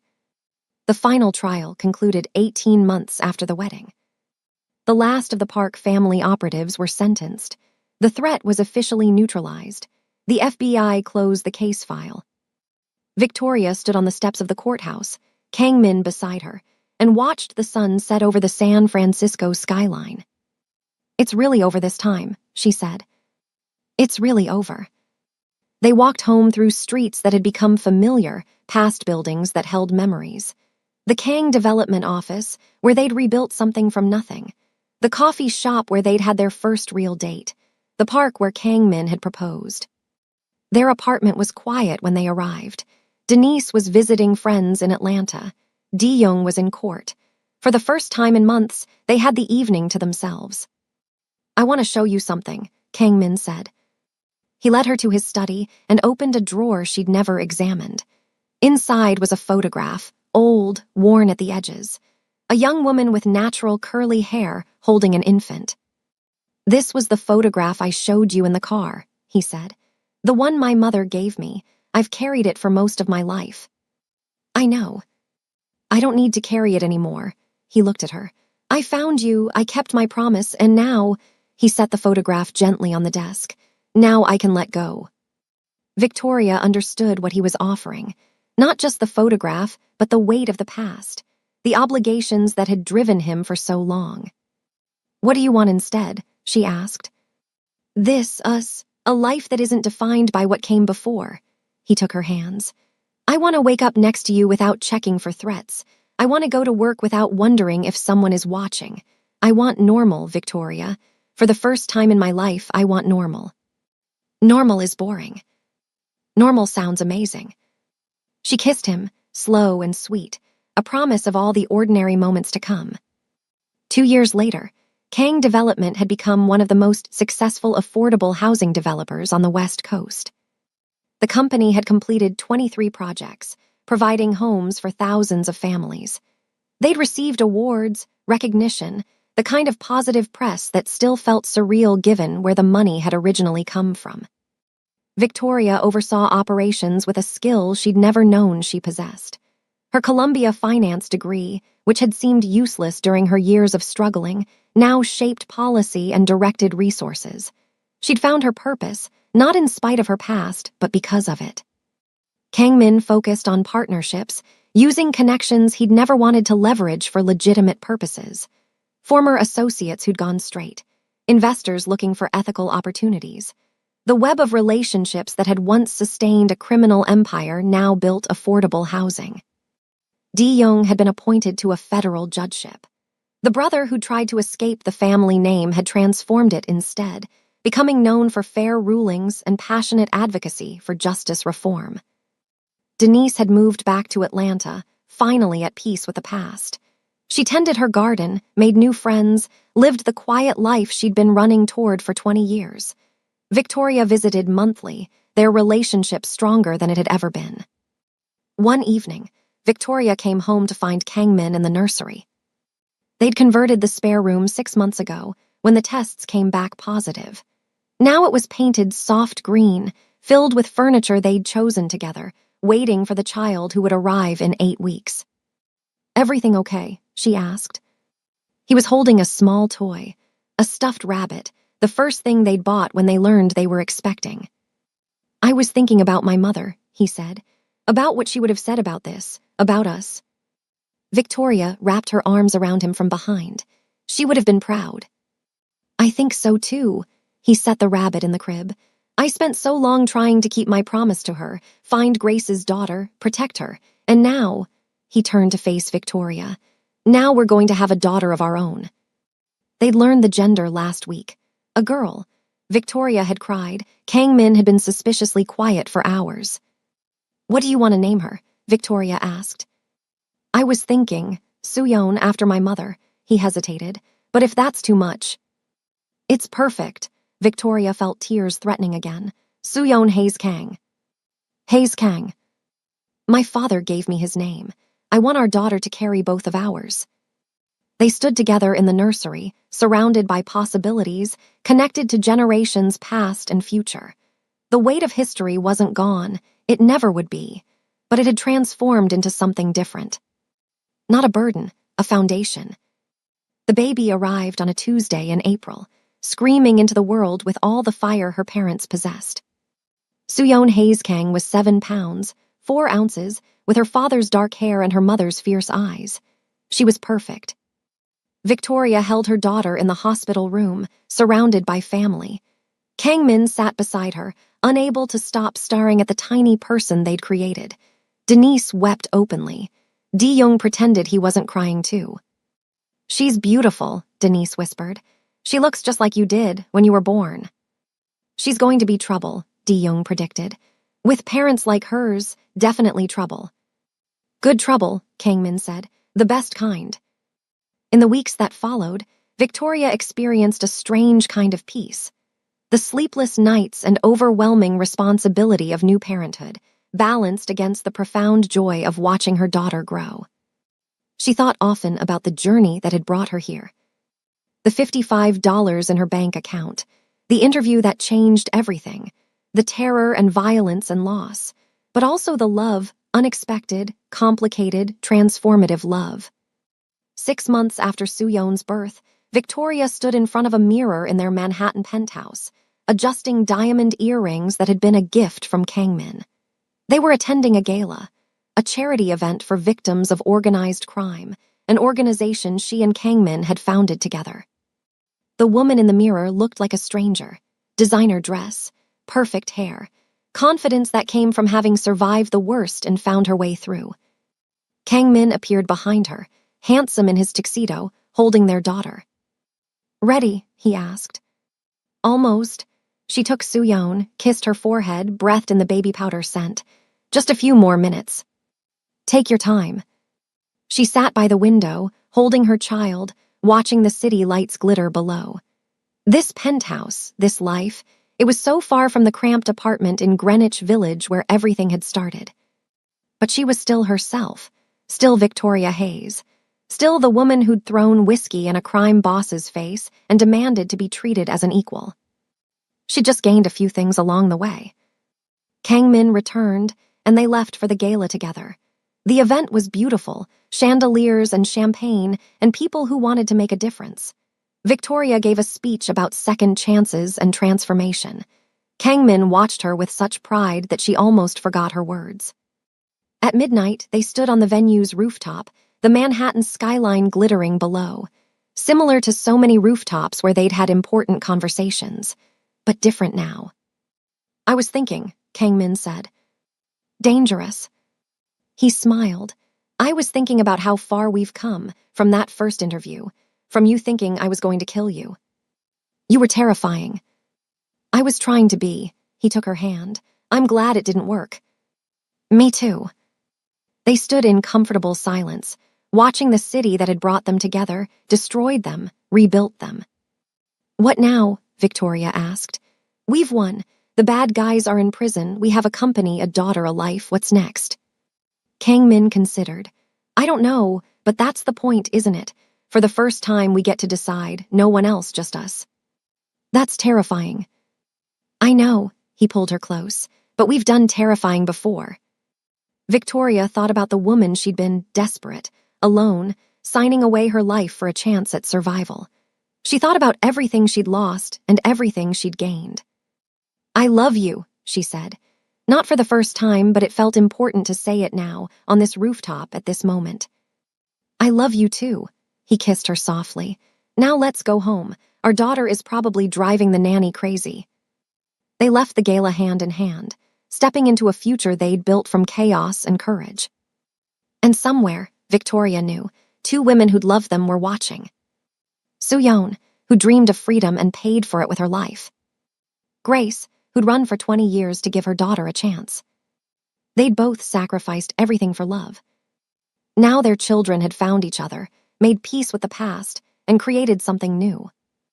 That was their legacy, not the violence, not the fear. The love that survived.